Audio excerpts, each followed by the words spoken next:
દિવાળીના દિવસે માટીના દીવા પ્રગટાવવાનું વિશેષ મહત્વ છે, જેને લઈને શક્તિપીઠ અંબાજીમાં દીવા બનાવવાની કામગીરી પૂરજોશમાં ચાલી રહી છે। સખી મંડળની બહેનો માટીના દીવા બનાવવાની કામગીરીમાં જોતરાઈ છે, જેમાં અલગ અલગ ડિઝાઇનવાળા દીવાઓ તૈયાર કરાઈ રહ્યા છે। બહેનો રોજના 250 થી 300 જેટલા દીવા તૈયાર કરી રહી છે।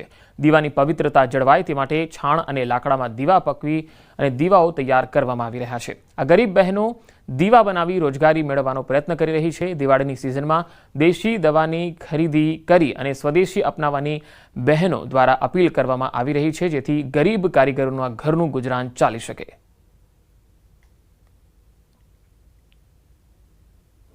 બહેનોને દિવસનો આ રોજગારી મળે અને એમનું ઘર પરિવાર ચાલે એ માટે અહીંયા રોજ દીવાઓ બને છે।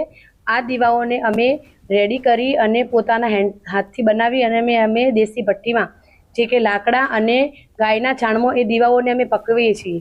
અમે ગ્રામજનોને અને આજુબાજુના તમામ લોકોને વિનંતી કરીએ છીએ કે અમારી આ બહેનોને પોતાના ઘર માટે, પોતાના પરિવારનું ગુજરાન ચલાવવા માટે એમને રોજી મળી રહે અને એમને પ્રોત્સાહિત મળે એ માટે હું સર્વને વિનંતી કરું છું। અને અહીંયાથી અમારી બહેનોને રોજી મળે એ પ્રમાણે અહીંયા સ્વદેશી અપનાવો અને અહીંયાથી દીવાઓની ખરીદી કરું।